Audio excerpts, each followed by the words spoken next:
Hi, I'm Jennifer Potter, Executive Director of Be Well Texas.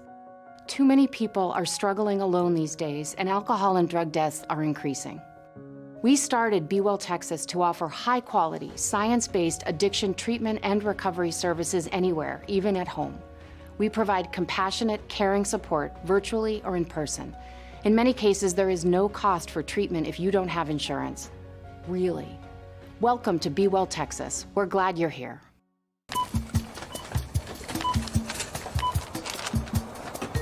30-yard line, the 20, the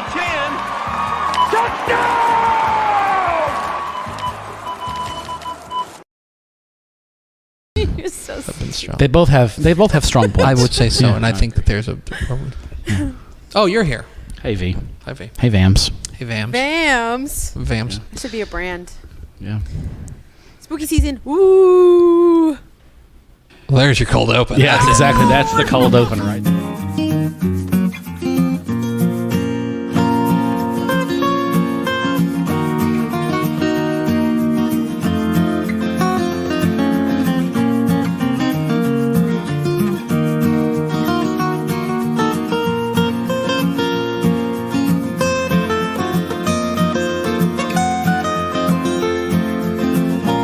Stepp and Stepp, your premium Texas high school football podcast from your friends at Dave Campbell's Texas Football and TexasFootball.com. I don't know why I'm overly enunciating. I'm the Tepp, Greg Tupper. And I'm the Stepp, Matt Stepp. Thank you for being a Dave Campbell's Texas Football subscriber. We love you very much. Or we don't, because you're watching this for free. That's not true. We just love you significantly less than the people You're who not pay our us. favorite child. No. We've got favorite children. Mm-hmm. We play favorites over here. All free. We do. But we do appreciate you watching on Friday. Actually, my favorites are the people who subscribe and still watch on Friday. Correct. Those are my favorites. The double dippers. Yeah. Call them the double dippers. That's what we call them. And it's industry jargon, you know. Absolutely. Yeah. Speaking of industry jargon, let's go over to a titan of industry. Mm-hmm. Our producer VNA Moreno. Hi VNA. Hi. Hey guys, how's it going? You may remember her from the cold open. Yes. This is a special day because this is your Week 10 preview edition of Tepp and Stepp. We do thank you for spending a little bit of your day with us. Do you know what else today is, Matthew? Is this an anniversary edition?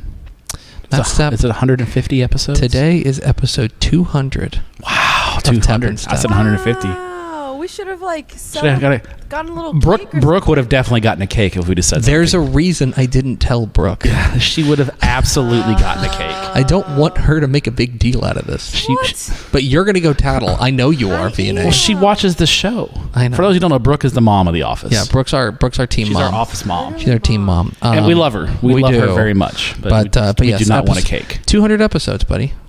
Congrats.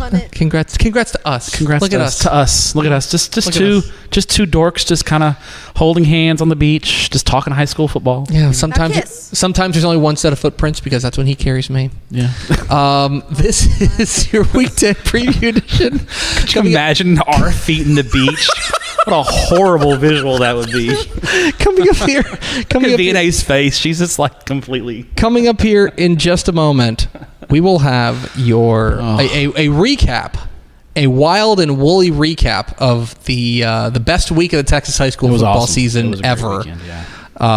Then we'll have our Week 10 game draft. It's a good week. It's not. Well, listen, we're all downhill from week 9. That's an impossible bar. But it's a good week. It is a very good week. But we will start, Matthew, as we always do, with your Texas high school football fun fact of the week, presented by Community Coffee. Community Coffee supports and celebrates the thriving communities at the heart of Texas high school football. Community Coffee, strong as our roots. Discover more at communitycoffee.com. Mash that button on your computer and go visit communitycoffee.com. There's actually Community Coffee in here, so I can't. It's like normally I do like the overly sip, but I can't do that today. Anyway, Matt Stepp, your Texas high school football fun fact of the week. I am getting geared up for one reason or another for the state championship games. No, you're gearing up for water polo state. That's this week. I do. Water polo state is this weekend. Yeah. But Matt Stepp, I was looking over the state championship record book this week. Oh, China's leaving. Bye, China. Bye, China. Bye, China. Bye, China. Does she think she knows that every time she walks by, we say hi or bye? And the other thing about China, 0% chance she listens to the show. 0%. And I was looking at this. Matt Stepp, your Texas high school football fun fact of the week. What team holds the record for most total yardage in a UIL 11-man Texas high school football state championship game? The points record, you may remember, is Mart. Yes. When they hung a 76 burger on Groover and had, as Kevin Hoffman called it, the best halftime ever. That was a halftime that probably rocked. I asked him, I think was it like 56-0 at half?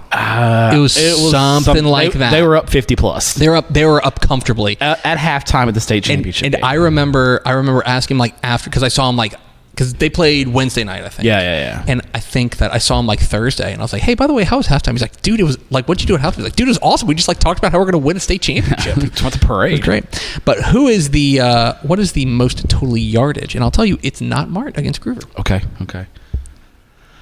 Let me go the Alito over Lamarck. That's a good guess. When Alito beat Lamarck, but clearly not the right answer. 200 episodes in, you know that when I say it's a good guess, you know that's not the case. Yeah. No, Matt Stepp. The answer is a newly ranked team this week. Sulphur Springs. Oh, against Dayton. I was at that game In 2008. Yeah. 69-49. Yeah.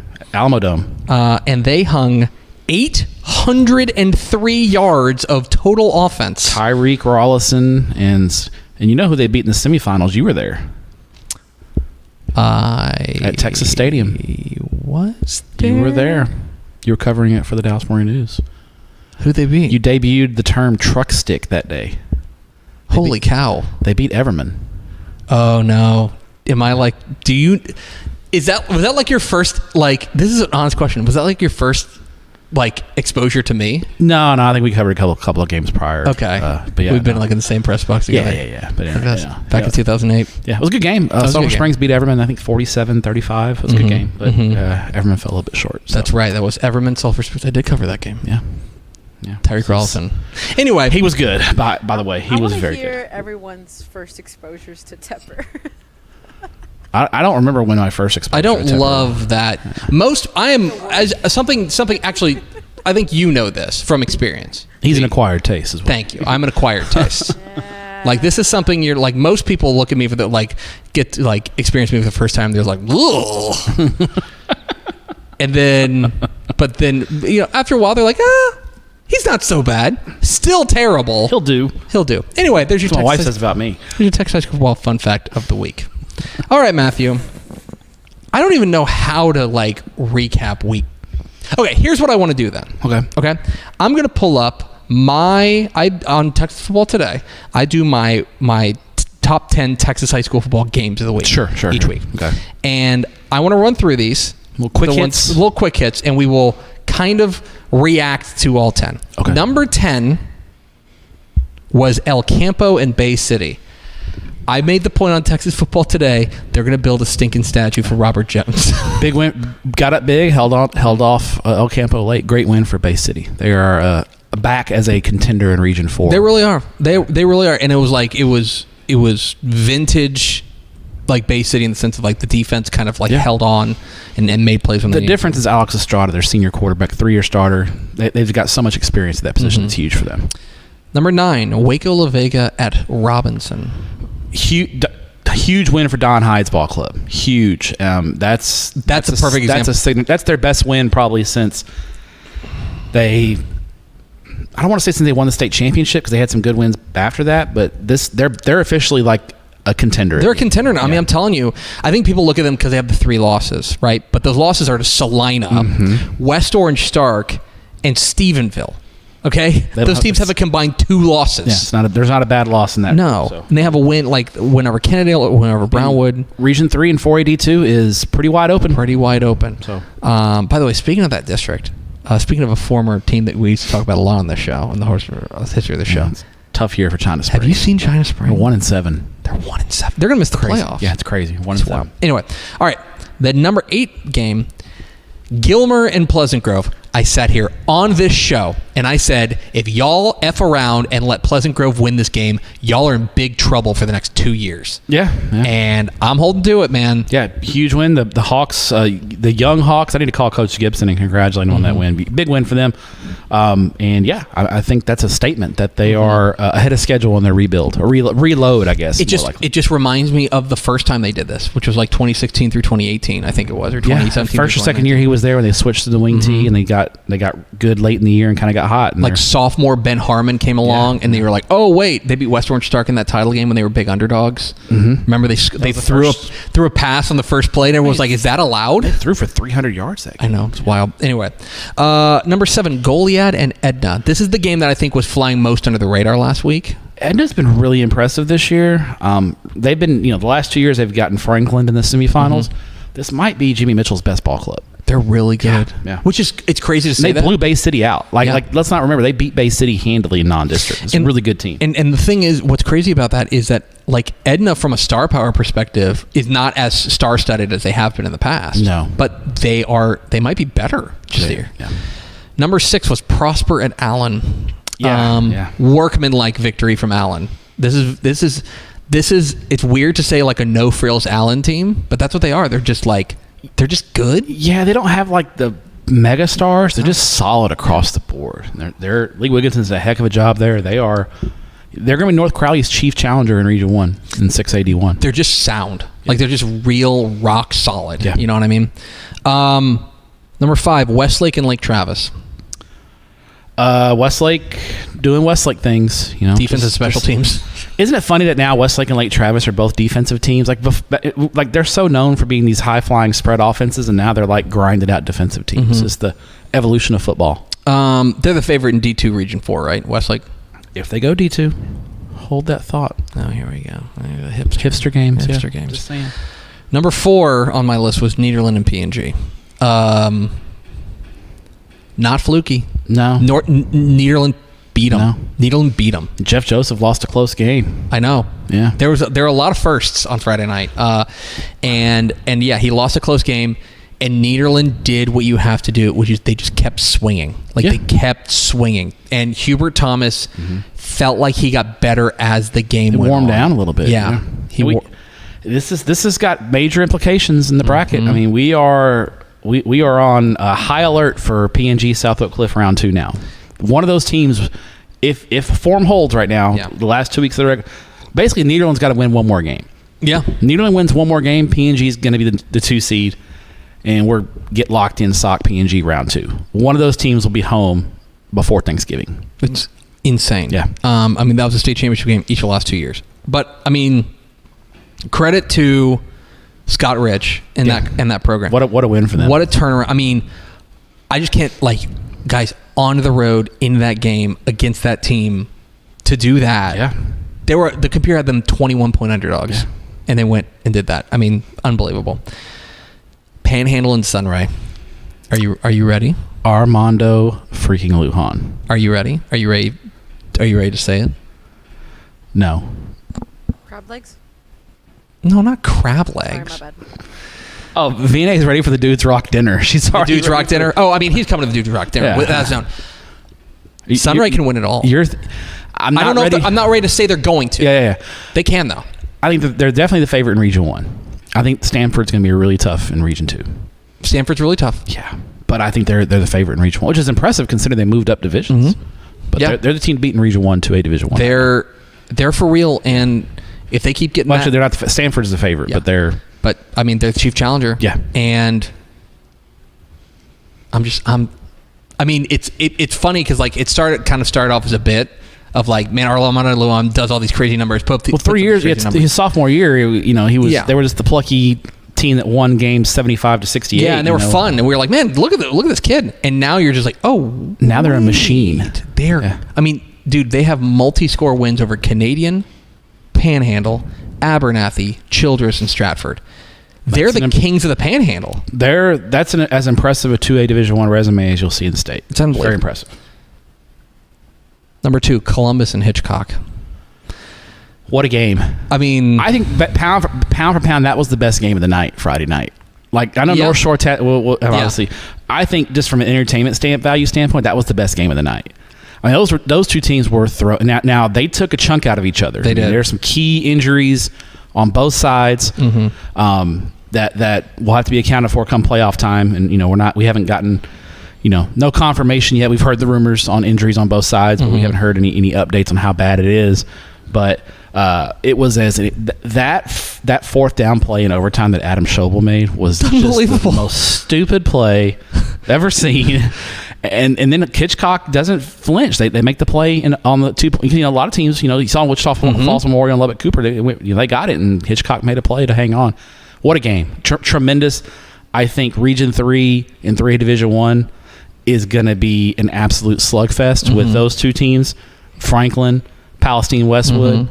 I mean, it's just it's going to be a bloodbath. To me, what that did is that, like, for Columbus, it's like they bleed. They had looked sure as sure a pick to win 3A Division 1 as basically any team in any classification, maybe outside of Alito. Yeah, but like speaking of, they didn't. Alito Richland did not make the list, guys, because that's how crazy it was a week. We didn't expect it to, but I think 3A Division 1 is now so wide open there.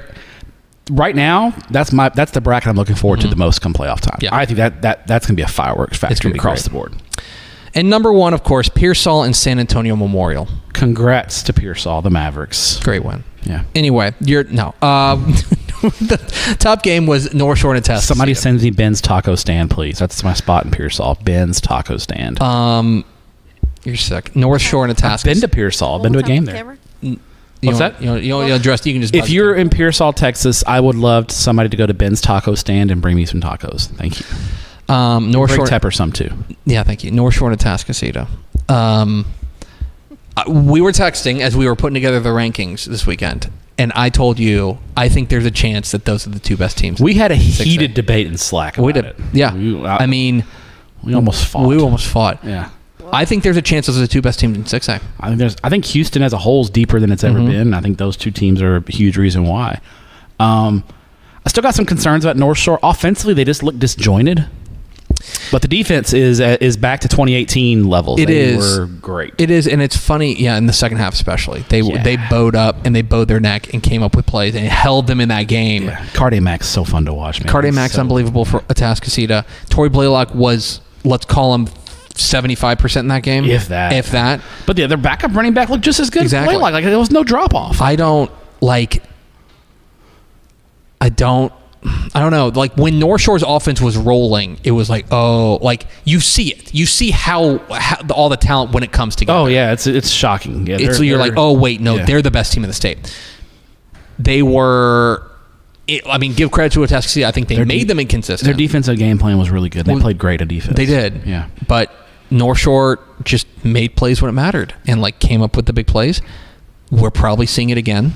I think there's a pretty good chance of that in the fourth round. And it's a coin flip game then too. Yeah, it's 9 in a row for North Shore. So yeah, it's 9 in a row. Can I tell you about a play? There were so many great plays. You went over the Frisco Wakeland crazy ending, unbelievable against Lone Star, Lubbock Cooper Wichita Falls Memorial game. I'd like to bring your attention. Did you? I think I slacked it to you, but I don't know if you had a chance to see it because you were. By the way, you're playing hurt today. I am playing hurt. You have this is a podcast that plays hurt, VNA. Yeah. Tepper has a broken toe because he was chasing his kid around. And then, 2 years ago, I went to a high school football game one day after I got a vasectomy. Yeah. So, we play hard. We play hurt. This is a tough podcast here.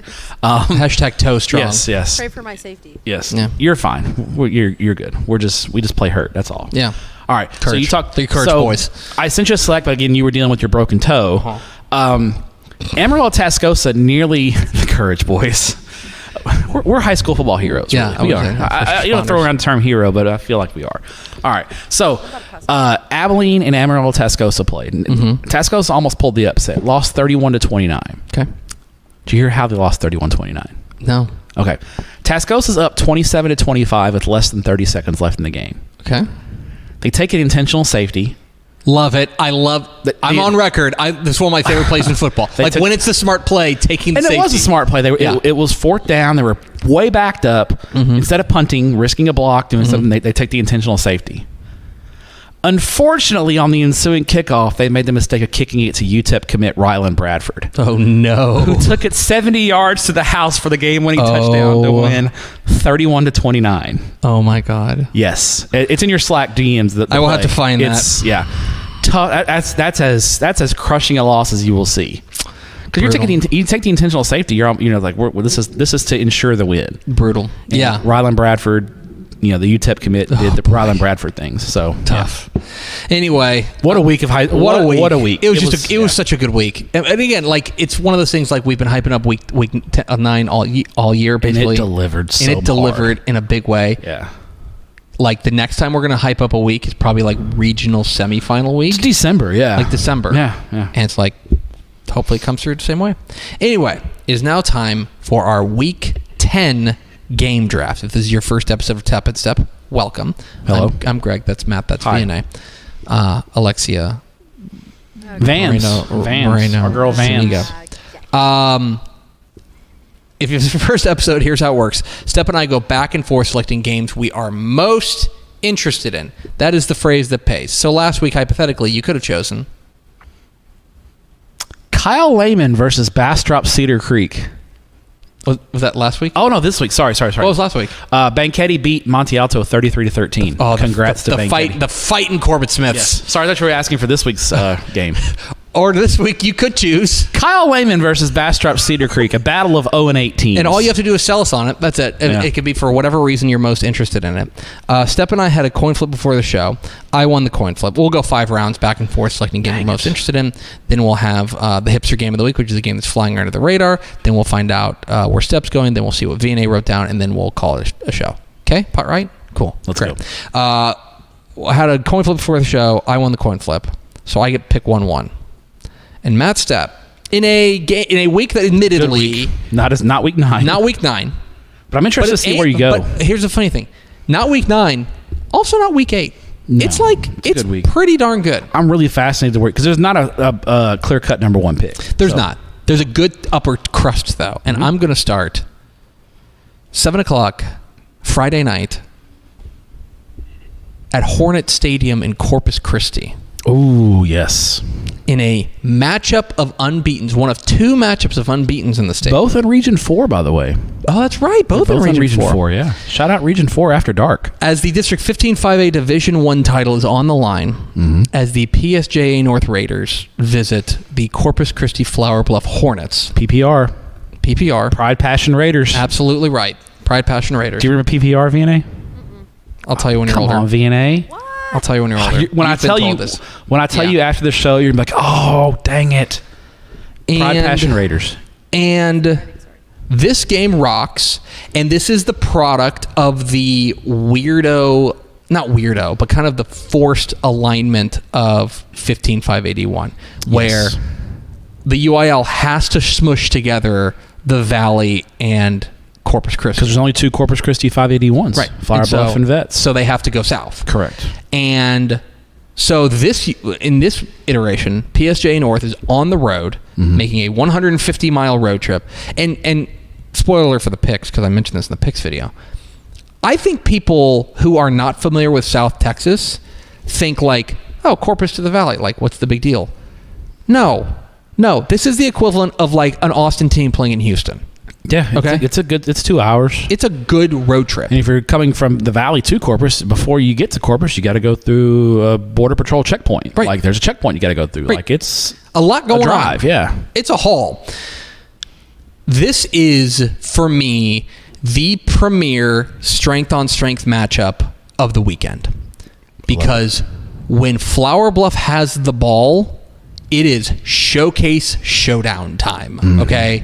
Because you have Jaden Pelucio and Andre Mims and all the weapons that Flower Bluff has. Cameron Dickerson. The Vanderbilt commit. Yes. Yeah, they're loaded. They've got dudes all over the field. They're the number 4 scoring offense in 5A Division 1 against a PSJA North defense that puts you in the sharpshooter and makes you tap out. They will strike you. They are spectacular. Yeah, they're okay. very good defensive. The playmakers that they've got I had the list No, here. offensively, they got Ethan Guerra, who's awesome. Yeah, I want to get to that. But he can play defense, too, if he needs to. Ethan Guerra, the playmakers they've got, they are sensational defensively. I think it's Steven Gomez, Steven Garza. So I've seen PSG North in person, and your description of putting a team in the sharpshooter is accurate, because they put Corpus Christi Veterans Memorial in the sharpshooter when I saw them play. Yes. Just suffocated the life out of them. They didn't tap out. They literally tapped out. Their defense is unbelievable. The number 3 scoring defense in 5A Division I.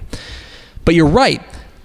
They are, let me use a Dallas Cowboys coaching term here. They play complementary football. I'm talking about the Cowboys. Play complementary football. Don't ever say that again. Because they run the stinking ball with Ethan Guerra. They are physical up front.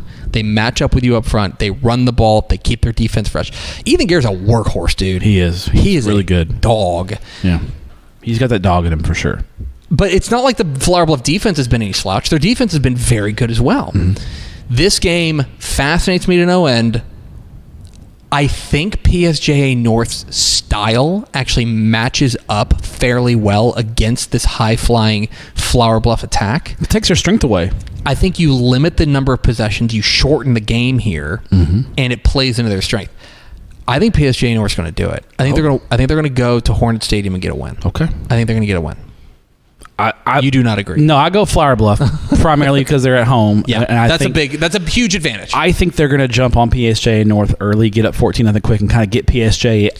That first quarter is going to tell us a lot. You're exactly right. If Flower Bluff comes out, jumps on PSJ North quick, gets them out of what they like to do, then there you go. But if PSJ North drags Flower Bluff into the mud pit and says let's get dirty and let's get nasty, then that's going to be PSJ North. I think you're exactly right. That first quarter, even if it's scoreless at the end of one, that's advantage PSJ. Absolutely, because they're shortening the game. So I'm fascinated by this one. PSJ North and Flower Bluff is box office stuff. It's my favorite game of the week. What is your first pick, Matthew? I'm staying in 5A Division I as well. Okay.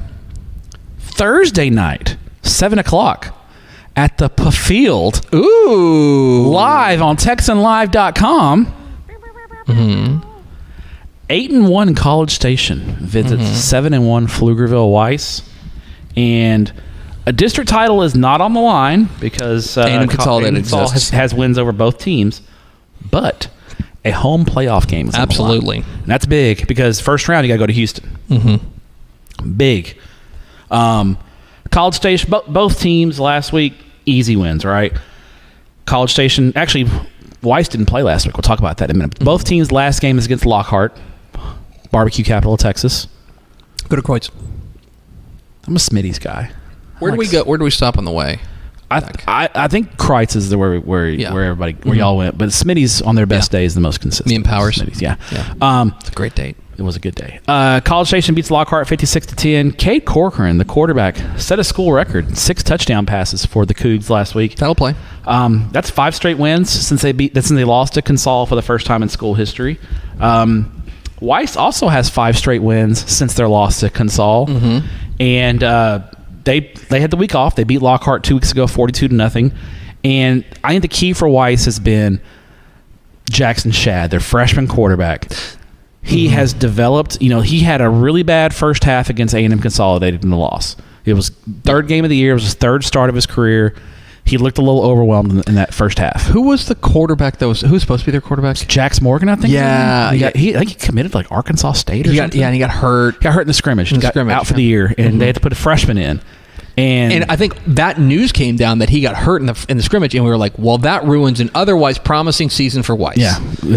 Sorry, Vernon Hughes. Your team's not going to be very good this year. You're playing a freshman quarterback. Might not work out. Then you're going to have to take some DB and put him at quarterback, and you're not going to be able to run your offense. Yeah, you're going to end up running like just basically single wing. Yeah, single wing. Which if you know Vernon Hughes, not a single wing guy. Correct. Vernon Hughes is from the Steve Van Meter tree, which means they want to throw it a lot. But Jackson Shadd has come in and every week has gotten better and better and better. Well, he's got 8 starts under his belt. He's basically not a freshman anymore. He has seen it all. He's improved every week. He's got a great core of receivers led by Adrian Wilson, the Colorado commit, who's just a monster on the outside. But Weiss has got other dudes. They got playmakers. They got skill position players. They got dudes. This is the game that I think is going to tell us if Weiss is a contender in Region 3. Their fan base thinks they're a contender. Beat College Station at home on a Thursday night to secure a home playoff game. You have my attention. College Station's state ranked. They've stayed state ranked after losing to Consol because they are. I mean, they're amongst the most at this point. College Station High is like one of the most consistent programs around. Absolutely, they just year in and year out they're winning 12, 13 games. They're getting to the regional final. They've done that with 2 different coaches. Yes, and last year I think they lost in the regional final to Smithson Valley. But this is a team that always. And the year before they were in the state championship game, they're always in the mix. At home, you've had 2 weeks to prepare. Coach Vernon Hughes, I know, has been working with Shad all these last 2 weeks, schooling him on everything that College Station does. This is your chance if you're Weiss. You win this game, you announce yourselves as one of the chief challengers to Consol in Region 3. It's not like Consol blew you out. No. At home. They lost by 6. This is the chance. I think at home, with 2 weeks to prepare, Weiss is going to do it. And College Station's going to finish 3rd in district, which is crazy. That just shows you how good that district is. But I'm going with Weiss. I think with 2 weeks to prepare at home, they get them. Thursday night game, big advantage. College Station's on a short week. Yeah. Weiss has had 2 weeks to get ready for this game. I love the receiver. Is Adrian Wilson? Is that his name? The Colorado kid. Yeah. He's unbelievable. I got to go with College Station. Even on the They're road. the proven commodity. But I'll tell you what, I'm going to be locked in on Texas. This is the game of the night and Thursday. By the way, if you're watching this on Friday, this is why you subscribe. You would you would have this. Yeah, you can see if Stepp's an idiot or not. Yeah, exactly right. You guys can let us know in the comments whether or not Stepp's an idiot. Yes, please do. One of us was right and one of us was wrong. Let us know in the comments who nailed it. Anyway, there it is. Good pick, College Station and Weiss. My second pick, Matthew. Enough 5A. Let's think real small school. 7 o'clock Friday night at W.L. Stevenson Sports Complex in Collinsville, America. Oh, man. It is a state-ranked showdown in the most, in a classification I have almost no feel for right now. In 2A Division 2, as the Munster Hornets take on the Collinsville Pirates, and an opportunity for us to maybe get a little bit more clarity on what 2A Division 2 looks like. Because right now, buddy, pick a name from a hat. Yeah. It's the shrug classification. It's like, I don't know. I mean, it could. You could present about 12 teams. I can win it. Yeah. Like, Mart's number 1, and, I feel good about that, but, not great. Like, they're going to win their region. Sure. But, it's because they always win their region. But, they could absolutely lose to Shiner or Fall City. Shiner in the regional, in the state semifinal. And then you got Region 2 is wide open. Oh, my gosh, yes. Region 1, pretty. Stratford struggled a little bit. Yeah, exactly right. Could Groover do it? It is. But this is a Region 2 showdown, and I think for the pole position in Region 2, as Munster takes on Collinsville. This is actually number 1 versus number 2 in the computer rankings. Really? Between these two. Okay. Yes. The computers love these two teams. I've been impressed. Collinsville losing Logan Jenkins, you kind of thought they'd take a step back. Nah. Guess what? They went out there. They went out back to the Jenkins tree, and they were like, "Oh, this sophomore looks pretty good." Jackson Jenkins, their quarterback, has been really strong. The sophomore has been very good. Garrett Patterson hoping the Jacksons continue to procreate. And then on Munster, you got Kason Carney, the junior quarterback, coach's kid. Yeah, they're slinging it. He's been terrific. Yeah. And these two defenses have been very good as well. Now, Munster does have 2 losses on the year. They're quote-unquote good losses. Oh, they're very good. They were punching up. Yeah, they were. Memory serves. Their losses are 2. You're listening to live coverage. It was to Pottsboro? I think that might be one. That's a 2AD2 playing a 3AD1. They lost to Holiday, which is 3AD2. That's 2 divisions up. And they lost to Pottsboro, 3 divisions up. And by the way, they lost to Holiday by 14. Okay. That's a state-ranked 3A team. State-ranked team. And they lost to Pottsboro by 5. Yeah. Okay. They have been in every single game. They've rolled past Lindsay, Era, and Santo. This is, needless to say, this is the District 8 2A Division 2 title. Absolutely, yes. I think this game comes down to 2 things. One, who can run the ball? Because we know the quarterbacks are going to be the stars of the show. Great QB battle. Nolan Peel for the running back from Munster versus Garrett Trevino, the running back for Collinsville. Which of those teams can have a better game? The other thing for me is that I think this is a real referendum on Collinsville, because respectfully, they do not have, like, they are 8-0. I would make the argument to you that what's their best win? Munster's 6-2 is better than their 8-0, because their best win. Collinsville's best win. Probably they won at Wolf City, 55-42. That's a good win. That's a good Wolf win. City's good. Wolf City beat Timpson. Maybe Cooper. They beat Cooper. Cooper's not bad. Yeah, they're not what they were, but they're still good. And they have a win over. Have a win at Tioga in the opener. And Tioga and Wolf City are playing this week, exactly. by the way.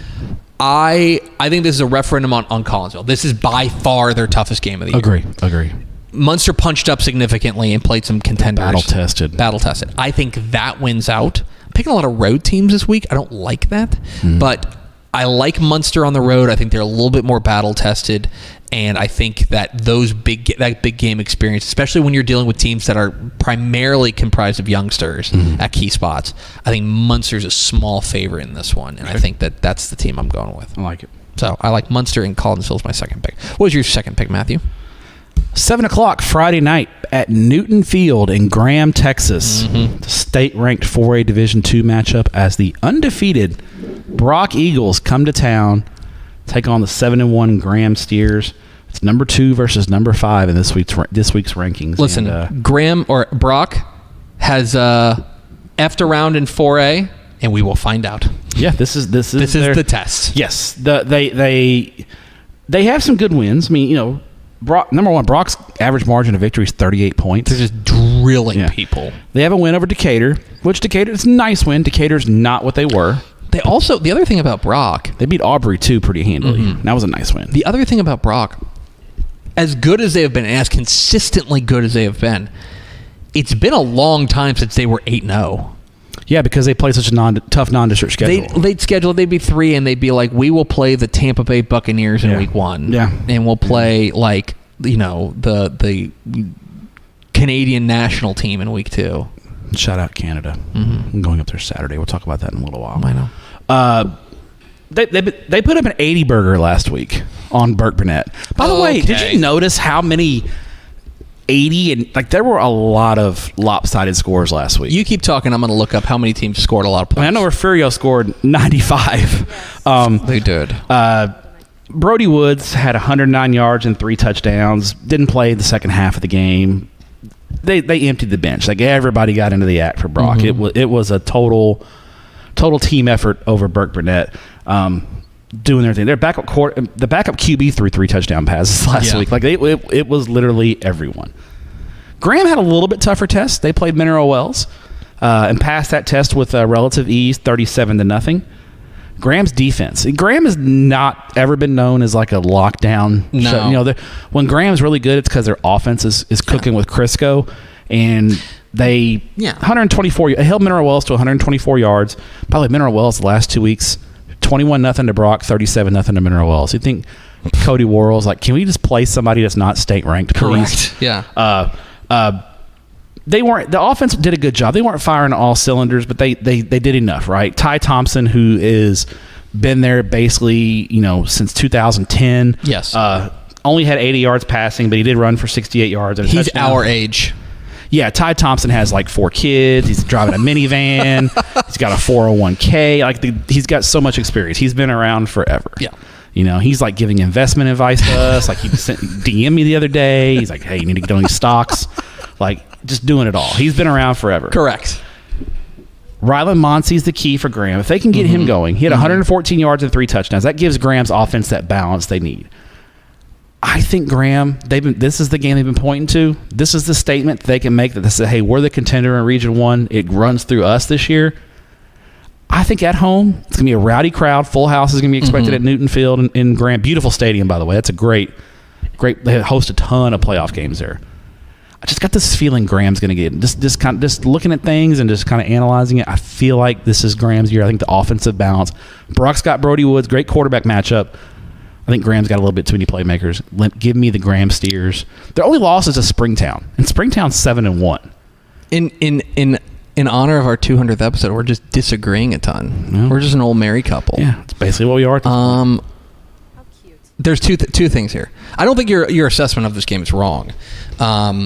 I like Brock I think that their ability, because I think you're right, like the running game for them has got to get going, specifically Cody Farmer, their running back, and get him going. It's Cody with a T. Yeah, Cody Farmer. Cody, yeah. This is the number 1 and number 2 scoring defenses in 4A Division 2. These two defenses have been lights out. I'll say this. I don't think you're wrong on your assessment. I think 21 points might win this game. I think points are going to be at a premium because these two defenses are going to knock heads. And as good and as eye-popping as the 80 burger is last week, the 0 is what continues. Like, they keep doing this. Mm-hmm. The defenses have been fantastic. I think it's a low-scoring, points at a premium slugfest. I like Brock in a very narrow, like 21-17 or something like that. Like, very low. And I've got Graham, basically. I think when I did a score prediction, I was 24-21. Yeah, something like that. It was going to be a low-scoring stuff. It's going to be a one-play game, basically. It should be fantastic. By the way, to close the book on this, there have been this year, there have been 18 games in which a team has scored 80 or more points in a UIL 11-man game. Mm-hmm. 5 of them happened last week. Yeah, Refugio hung 95 on Freer. A&M Consolidated hung 86 on Bastrop Cedar Creek. LBJ hung 85 on Northeast. New Diana hung 84 on Buffalo, and aforementioned Brock 80 Burger. Yeah, 5 out of pretty significant. 5 out of 18 in 1 week. In 9 weeks of high school football. Right. Yeah. Pretty good. All right. My third pick, Matthew. It's another podcast exclusive. Can you give me a pew, pew, pew, pew? Thank you. 7 o'clock Thursday night. Ooh. At Mercer Stadium in Sugar Land. Ah, yes. Scenic Mercer Stadium. Beautiful Mercer Stadium, right across from the mall. It's across the street from the mall. I need to own I don't know what mall it is, but it's a mall. I need to own this. Matt Stepp was the one who turned me onto this rivalry name.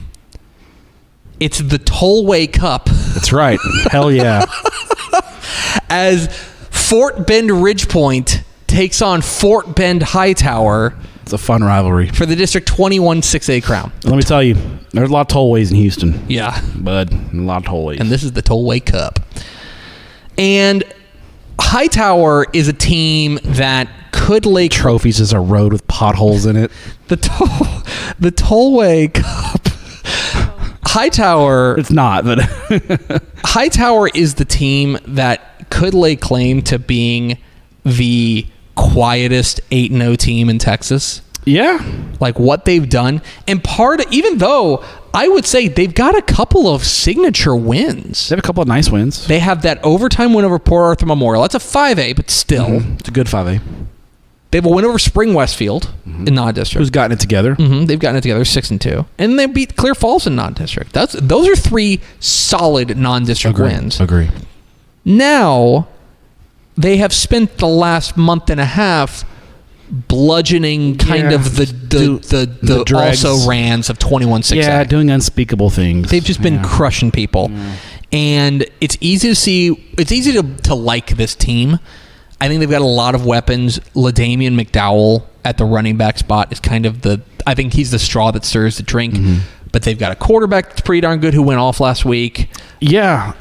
The thing about Hightower for me is they graduated such a good senior class. And then the one guy they had coming back that they were counting on is JoJo Stewart. He transferred to Shadow Creek. Yeah. So we kind of dismissed Hightower as, okay, they're going to really struggle this year. But yeah, Dontrell Fisher, Camden Emmanuel is the quarterback. They got an LSU commit on defense, Cade Phillips, who is one of the top corners in the country. That to me is the thing about Hightower. If you were to distill them down to one sentence, it's like maybe the fastest defense in Texas. Mm-hmm. Like their defense flies. They do. Their defense is a track team. How do they handle a Ridgepoint team that has got dudes everywhere? I've seen them in person. They are loaded. Most notably at QB1. Buddy, I'm an Austin Carlisle guy. He's special. Yeah. I think Houston commit, right? Yes. They're getting a good one. He's the rare combination of a gamer who's also super talented. Yeah, he's a technician and a gamer. Yeah. And it's like that is crazy. Yeah. He's mobile, he can throw it, And he's got no shortage of weapons around him. No. He's got dudes who can make plays. Dane Jones on the outside. They have got playmakers. What is interesting about this game is that I do not know that. I think it's been, well, probably for both teams, honestly. It's been a minute since they've played anybody in their weight class. So this is kind of a wake-up call for both of these teams. For sure. Ridge Point, their last tough game was that Saturday night against Bridgeland when I was there and watched them handle Bridgeland pretty easily. And certainly for Hightower, it has been 7 weeks since they played a team that these two are just clear, far and away the best teams in Fort Bend ISD. So and what's interesting for Hightower, I think this is probably because for all like Port Arthur Memorial and Westfield and Clear Falls, I think Hightower still has better athletes than them, like more athletes. Ridge Point, you could make an argument. This is the first time they will be looking at a team that can arguably out-athlete them. Yes. Or at least match up. At least minimum match, yeah, for sure. And 100%. So how do they handle that? The other thing about this is in this Tollway Cup. Someone make that trophy, please. Bill Adam Hochfelder. Don't bill me. Ridge Point's won the last 4. Dating back to 2016. Yes, kind of had their number. They've had their number. I think that continues, and I think that Austin Carlisle puts on a show. I like Ridge Point in a good one, in a real nice Thursday night affair. This is a fun rivalry. A lot of crazy things will happen. A couple of years ago, I went to this game, and Ridge Point blocked a field goal for a touchdown, returned a kick for a touchdown to win the game. It's crazy. It'll be a good game. Yep. So Ridge Point and Hightower is my third pick. What is your third pick, Matthew? 7 o'clock Friday night. At Kenny Deal Stadium in Melissa, Texas. Oh, buddy. As the 7-1, Greg Tepper, have you heard the news about the Walnut Grove Wildcats? Who would have thought? Fresh off just a little old win over a little old coach named Todd Dodge last week. It's Walnut Grove stuns Lovejoy. Shocking. Yes. Taking on a Melissa team that all of a sudden, buddy, Melissa, I didn't think I would utter this phrase. This district gives me hives. Melissa is playing for their playoff lives this week. This district, this is the second time in 3 weeks we're talking about this district. We talked about Emerson and when they played Lovejoy back in week 8, and this district has gone to hell in a handbasket. Emerson, we had buried Emerson, and all Emerson did last week was, with their season on the line, knock off Melissa 38-35. Now Melissa's season is on the line, because let me tell you, a loss this week for Melissa, and it might be Jover. It basically eliminates them. Melissa is out of the playoffs because they will not have the tiebreaker against Emerson at that point. They're going to be drawn into a tie with Emerson, who has head-to-head on them. Walnut Grove last week got it done over Lovejoy with a freshman quarterback. Hayes Hackney introduced himself to the state of Texas. He threw for 358 and 3 touchdowns last week. Hayes Hackney. What a name. If you haven't heard the name, watch the tape. He is a baller, and he's just a freshman. So we're going to talk about that guy for 3 more years. And I remember Tommy Allison at coaching school said, "Hey, watch out for us." And you get a lot of coaches who come to you at coaching school. They're undefeated. They're feeling good. Oh yeah. Watch out for us, Stepp. We're going to be a lot better than you think. And they go 1-9. And I was like, okay. Well, thanks, coach. Yeah, appreciate that. Him and the Humble Kingwood coaches were right. Yeah. And they also have a running back named Cam Newton. Not that Cam Newton. Yes, that Cam Newton. It is that Cam Newton. He has eligibility left. He's wearing his crazy hats and suits playing running back. No, it's Walnut Grove's Cam Newton. He had 210 yards and 3 touchdowns rushing for the Wildcats last week in their win over Lovejoy. And then you got Melissa. Good game from Noah Schuback last week. He throws for 258 and 3 touchdowns. The concern for Melissa last week was the defense. Their defense, especially the defensive line, has been really good all year. That's been the strength of Melissa. When Melissa's rolling, they're playing good football in the trenches on both sides of the ball. They got torched last week by DJ Shelton in the Frisco Emerson offense. They have got to be better this week, because you do not want to get into a shootout with Walnut Grove. No, you do not. No, Walnut Grove's, that's what they want to do. This is strange to say for a team in their first UIL varsity season. Yeah. Historically, bad idea to get into a shootout with Walnut Grove. Because even when they were 7-1, and even last year when they were playing that outlaw UIL varsity they were schedule, playing teams tough, and they were hanging 40 points on good teams. Like put 40 up on Gunner. Yeah, they put 30 on Gilmer. Exactly. So like you don't want to do that. Don't get in a shootout with them. Bad idea. Walnut Grove's basically in the playoff. They got 5 wins. They're basically in. Melissa's playing for their season here. I think a desperate team at home. They're going to be totally locked in. They got punched last week by Emerson. They got stunned. They're going to be laser focused. I think the experience pays off. Melissa's been in these kind of games, playing in regional finals against South Oak Cliff. These kids know what to expect. They were disappointing last week. I think they'll come back this week ready to go. I think at home they get the win, but it ain't going to be easy. It's going to be tough. And it would not shock me if Melissa lost this game and missed the playoffs, and that would just be crazy. I think Melissa wins. I think you're right. I think this is a matter of incentives. The most desperate team wins. This is the most desperate. Emerson was the most desperate team. Mm-hmm. They won. Now Melissa's the most desperate team. I think they win. And they find a way. Mm-hmm. They find a way. I still think Emerson's going to be the odd team out. I think that loss to Walnut Grove's going to end up costing them. I think if Melissa wins this game, then I think Emerson's out. Because at that point, you got Melissa at 5-2, Walnut Grove 5-2. Anna is probably going to be at 5-2 at that point because Anna's only lost to Lovejoy and Melissa, and you got Walnut Grove on the outside looking in. So I think that's pretty good. Okay, Matt Stepp. Let's go to a district that is like one of my very favorite districts, but we don't talk about a ton, and I think because some of the big games have been overlooked. Matt Stepp, 7:00 Friday night at historic, iconic Ratliff Stadium in Odessa. Don't eat the hot dogs. As the Odessa press box hot dogs. As the Odessa Permian Panthers welcome in the Wolforth Friendship Tigers. And let's call a spade here, okay? For Friendship, they are 3-0 in district play. If they already have a win over Midland, so they can clinch the district, the number 1 seed with a win here because they would have a tie over everyone that can get them, right? So they can do that. More than that, a win here would inch them closer to their first outright district championship in 11 years. Yeah. 2014. First one in 6A, I think. Yeah. I think 2014 they were still 5A. Brad Davis was the head coach the last time they won a district championship. And winning the Little Southwest Conference for Friendship would mean a whole heck of a lot. That's the kind of thing that matters to them.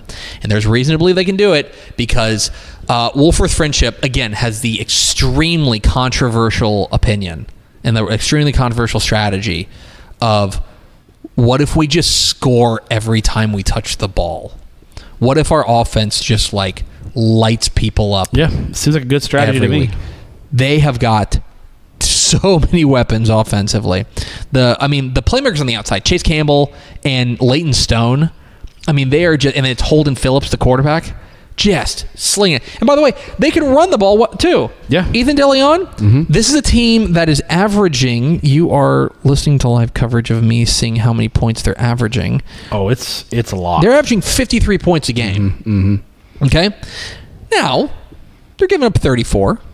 So they are 9th in the state in 9th in 6A in scoring offense and 174th in scoring defense. Yeah, could be better on defense. They're also scoring really fast. Absolutely, they're scoring really fast. Friendship games, I bet per capita have more possessions than just about any team in the state. They play at such a fast pace.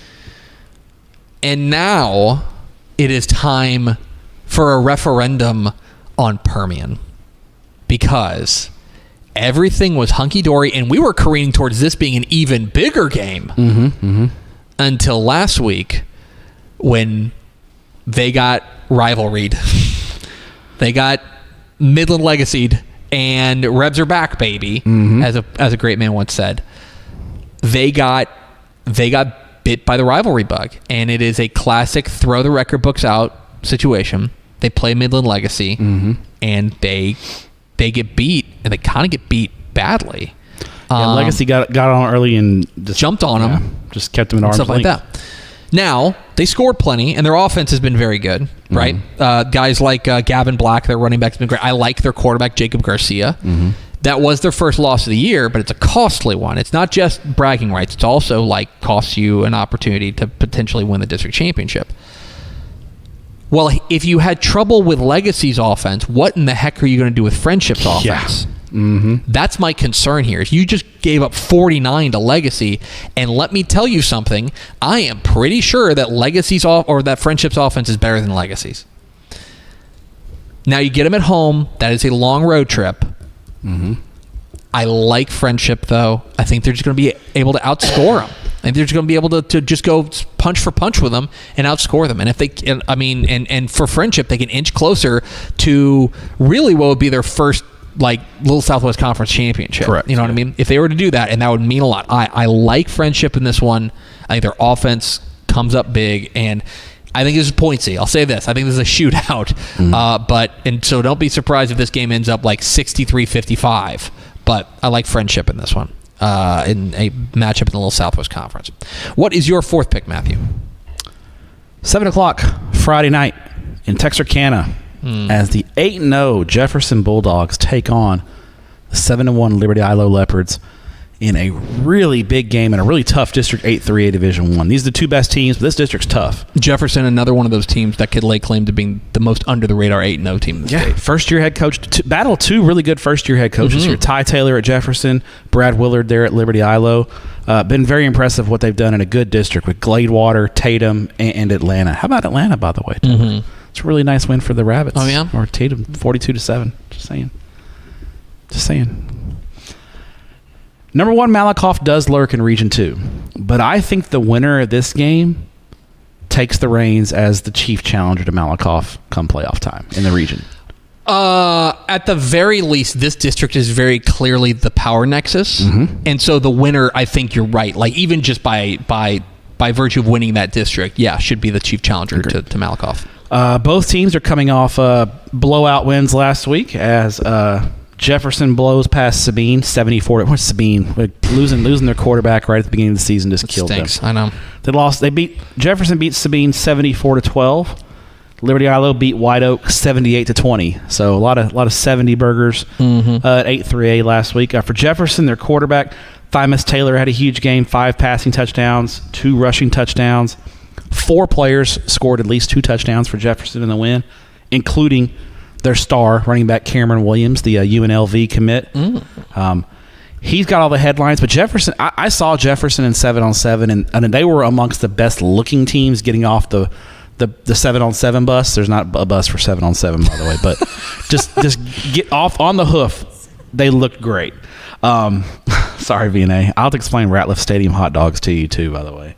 At some point, she's just looking at me like, "What is all this stuff you're talking about?" Yeah.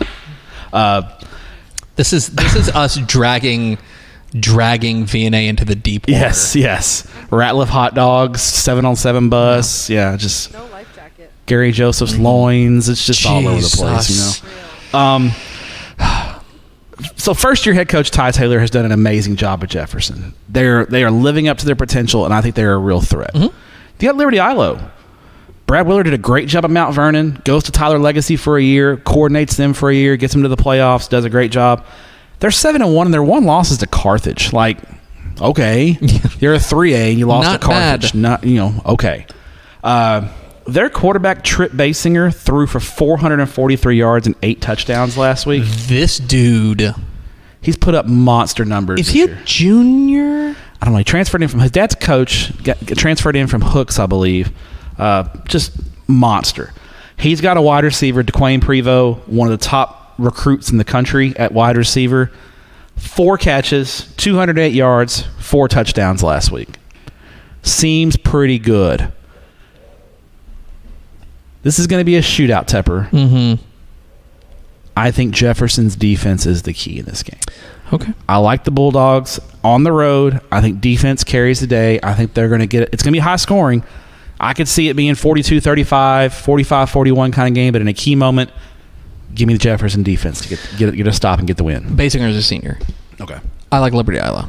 We're just going to be on the other opposite ends of a lot. Shows a lot. But I think games are a lot of good again, games. I think these are competitive games. I like Liberty ILO. I like their offensive diversity and the multiple ways that they can beat you.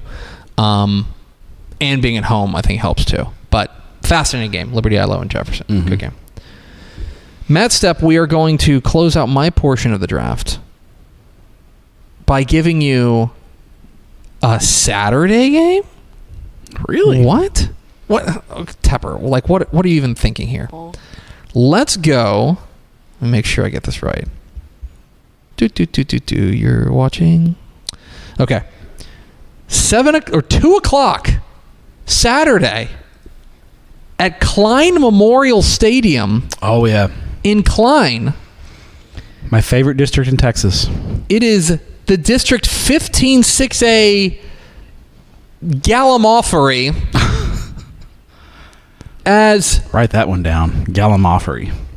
As the Tomball Cougars at 8-0. Yeah, Dave Handles is the only unranked undefeated team in 6A, taking on the Klein Cane Hurricanes at 7-1, 5-1 in district.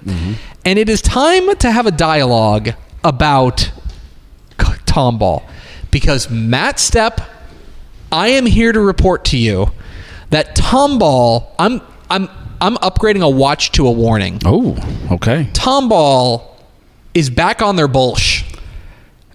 I have a point of contention here. Okay. Tomball's been on their bullsh when they go like 6-4, and then they get to the playoffs and make a run. How will they handle? I will contend a great to you, regular season. I will contend to you though.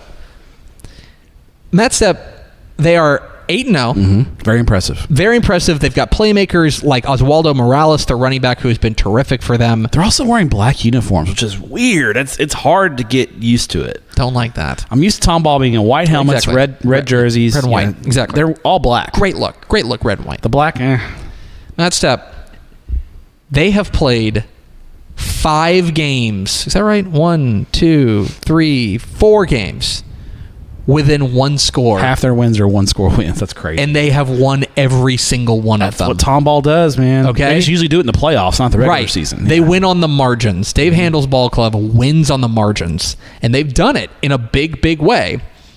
I would also contend to you, Matt Stepp, that this is the first time that they are a legit underdog in a game this year. They played Stratford in the opener, Houston Stratford. Houston Stratford's turned out to be okay. Like 6-2. Yeah. So I would say that this is a game where, taking on a Kane team that's 7-1, they are probably, especially on the road, underdogs in this one. Kane is... They've got Zach Johnson, their quarterback, who went off last week in their win over Klein Collins. Maxwell Hendrick, their wide receiver, has been fantastic. 4 touchdown catches last week. They've been very, very strong. And I think the key for me is going to be, can Klein Cane pull away from Tomball? Because if this game is close, I know who's going to win it. Okay? They have got to win this game. I think it is like Klein Cane by 10 or it's Tomball by 1. Like, there's really no in between here. I like Kane. I think at home they're the favorite, and I also think that this is the highest powered weaponry that Tomball has faced this year, and that might be. I want to see how their defense handles that, but Tomball's back on their bullsh, and it is time to start paying attention. And if they go 9-0, they're going to win the district, because they finish with who do they play in the finish? They play Klein Forest. They'll beat Klein Forest. They'll have clinched. They'll be 2 games clear of everyone. Yeah, and they'll win other than Kane, who they have a head-to-head on. And they're going to go 10-0. Yes. So this is a huge game. I like Kane in a close, or I like Kane by about 10 points, or I like Tomball by exactly 1. I like Kane as well, so we agree. All right. What is your 5th and final pick, Matthew? Let's see what day this game is. Hang on. Live coverage of me looking up the day of a game. Because day of a game. He's looking up the day of a game. Not prepared. Where's the game gonna be? Is it Thursday, Friday, or Saturday? We don't know. 7 o'clock. Mountain time. Friday night at the Socorro Student Activities Center. The original, the OG. Or Uno or Dos? Uno. The OG. As the 5-3 East Lake Falcons take on the 5-3 Pebble Hills Spartans in the District 1 6A championship out in the Sun City. I miss you already, El Paso. Mm-hmm. Let's talk about it. As Eastlake last week, to set up this matchup, got past Franklin 21-14, a very good El Paso Franklin team. Very tough, 21-14. Eastlake ran out to a 21-0 halftime lead behind 3 touchdown passes from QB Luke Lomeli. Three touchdown passes in the first half, and their defense down the stretch got stops. Franklin rallied, got it to 7 points, but in key moments, Ruben Rodriguez's defense, they came through and stepped up, got the stops when they needed. Mm-hmm. They're taking on a surging Pebble Hills ball club. Pebble Hills started out the year, first-year head coach Ryan Warner. They lose 3 of their first 4 games. They play a pretty tough non-district schedule. They lose by 7 to Canutillo. They lose in a close one to a very good Midland High ball club. Mm-hmm. They go on the road to Albuquerque, lose to one of the best teams in New Mexico by, I think, 10 points in Rio Rancho, Cleveland. They start out 1-3. And people are like, oh, man, this Ryan Warner guy, he doesn't know what he's doing. All they've done since then is win 4 in a row in district play, and it's been behind their running back, Zarian Quarles. Mm-hmm. They have gotten on the Zarian Quarles train and said, Take us to the promised land, Zarian. Mm-hmm. And he's done that. He's been outstanding. He had 2 touchdown runs last week in their 55-26 win over Socorro at number 2, Socorro 2. Sectos. Yeah. And the sophomore quarterback, Joe Fernandez, has been great. He's getting better and better every week. He's a dual threat guy. He can move around, but throws a great deep ball. And they got a guy on defense, Dorian Jaramillo, their linebacker, all-state candidate, as productive as can be. He is the heart and soul of that defense. But in this matchup, I'm going with experience at quarterback. Lomeli is a 3-year starter for Eastlake. He's been in these big games, in these big moments. Joe Fernandez, just a sophomore, still figuring things out. I like Eastlake. Okay. I think the Falcons get it done, win the district championship. Both these teams are locked into their playoff positioning. Mm-hmm. Eastlake's going to go D1 1 seed. Pebble Hills is the D2 1 seed. So this is really just for bragging rights. Mm-hmm. Who's the best 6A team in El Paso? I think the best team in El Paso might be a 5A team this year, but in 6A, this is the matchup. These are the 2 best teams. I like Eastlake in a close one, but it's going to be fun. Okay. Eastlake Pebble Hills is your final pick. So that wraps up our Week 10 draft. Let me write that down. I appreciate y'all loving El Paso.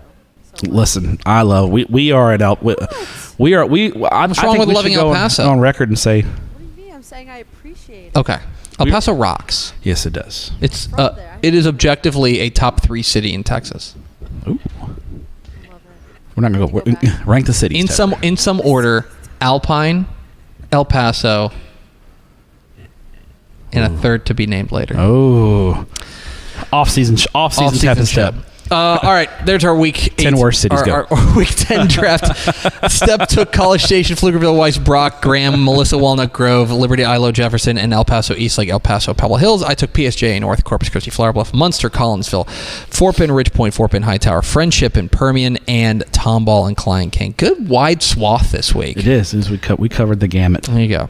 It's now time for our hipster game of the week, where we select a game that is flying under your radar but shouldn't be. And here with his hipster game of the week is Matt Stepp. You've got multiple hipster things. I have a hipster game and I have a hipster district that I want to talk about. Okay. My hipster game is this week in Austin. Okay. As Austin Bowie takes on Austin High. And this is a classic hipster game. 2 teams that are good teams. This could have been like a preseason Week 10 draft we pick knew this for was hipster. Be happening. It's lined up. This is the Austin Westlake D1 or D2 Bowl. Mm-hmm. Very simply here, these 2 teams are right now fighting for that 4th playoff spot in District 26 6A, the Austin District. If Bowie wins, they get 4th. Mm-hmm. Westlake goes D2. Austin High, the Maroons win. They get the 4th spot. Westlake goes Division 1. Mm-hmm. Very simple, very clean. It's going to come down to this. We'll be watching it. It's not often we watch Austin Bowie and Austin High, nothing against those 2 programs, but this game has statewide implications on Austin Westlake, who is a contender in either bracket. Correct. And so it's a matter of which direction they go. So that's the game to watch as far as individual hipster games. The hipster district, this is a bonus here. We're getting Week 10. We're bringing it all to you. You talked about it, District 15, 6A. Oh, my God. I want to talk about the battle for the last 2 playoff spots. Okay. Because, folks, we are lining up potentially for a Week 11 coin flip for the 2 playoff spots. If things break right, we are going to have a coin flip for the 2 playoff spots. And what I mean by that is if... I know what a coin flip is. No. Well, what you need to watch for is Klein Collins, Klein Oak, and Klein High. Okay? If those 3 teams end up at 5-3, they all maxed out against each other. By max out, I mean the district has a cap on the point margin that you can win by. They've all maxed out, so they're all at 0. So there's no way to break the tie at that point. The only way to break the tie is a coin flip.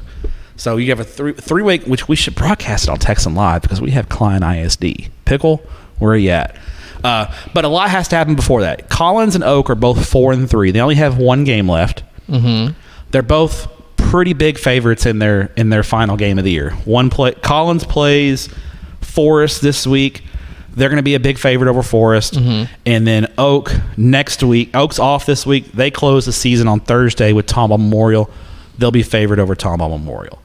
Klein has 2 games left. They're 3-3 right now. Mm-hmm. They're playing Tomball Memorial this week. They'll be favored over Tomball Memorial. Not by much, but they'll be a favorite. The game to watch if they win that, Week 11, Klein versus Magnolia.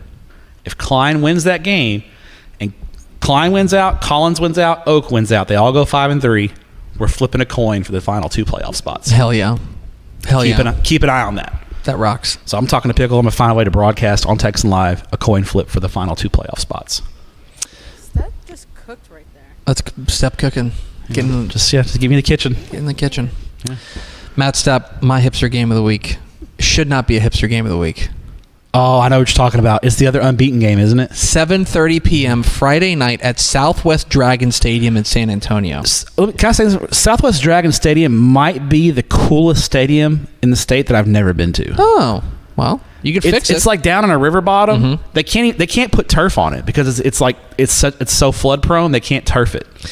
It's way down in the pit. As just like we all suspected, the District 14 5A Division I title is on the line as the unbeaten San Antonio Southwest Dragons take on the undefeated San Antonio John Jay Mustangs.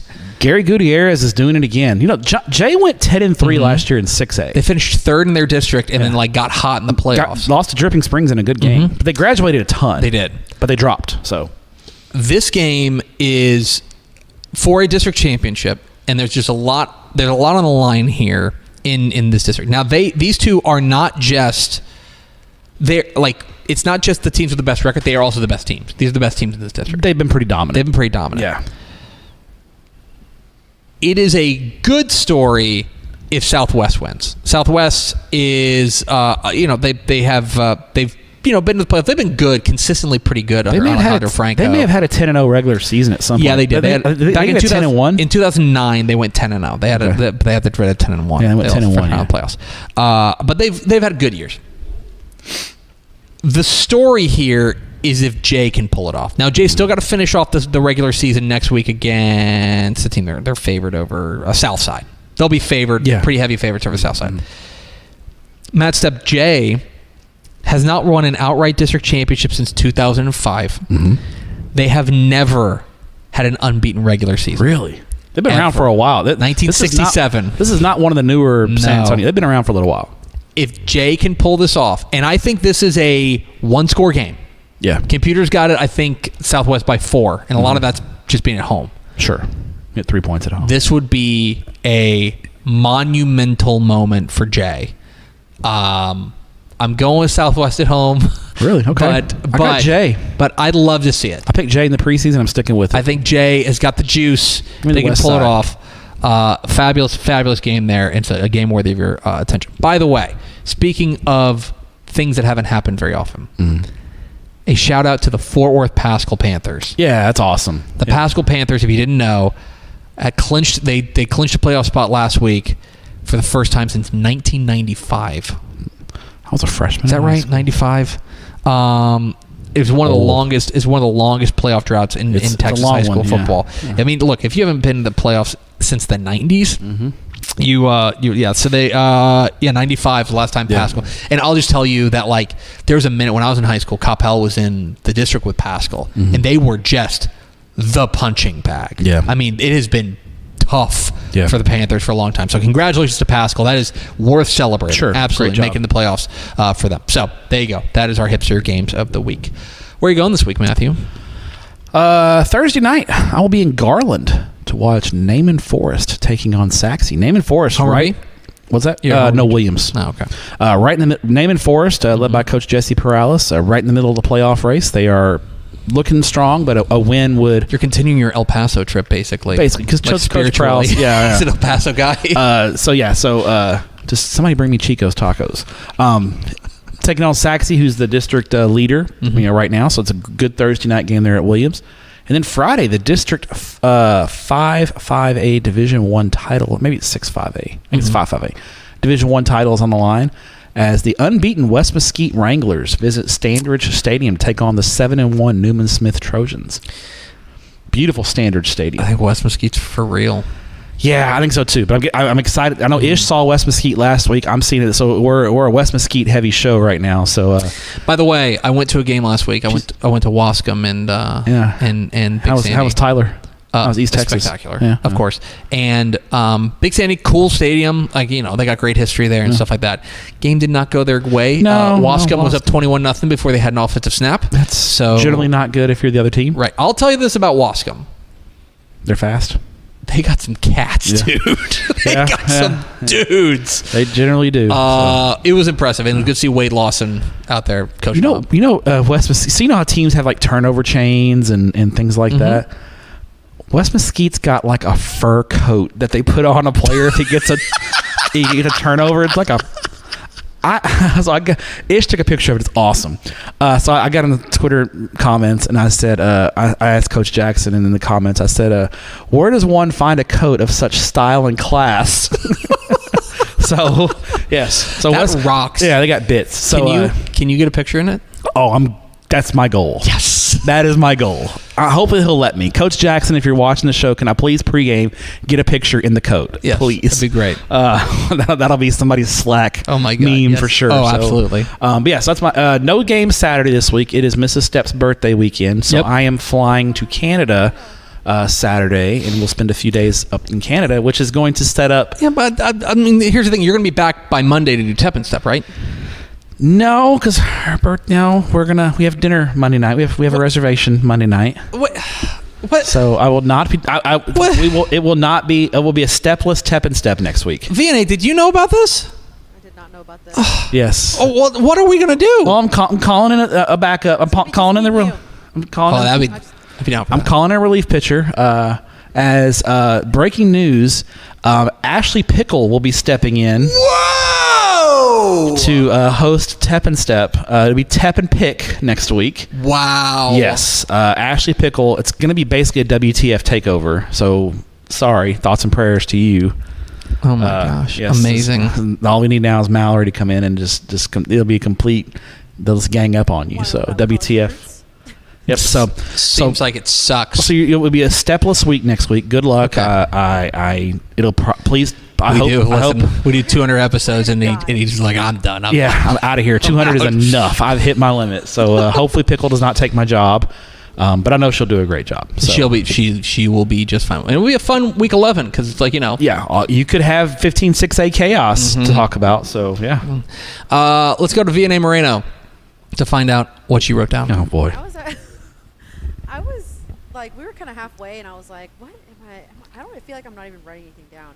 And I was going back because I circle everything, and I was circling way too many things now. First exposure to Tepper, just to start off everything, hoping to procreate. Why did I write that down? The Jenkins family. The Jenkins family. Yeah, yes.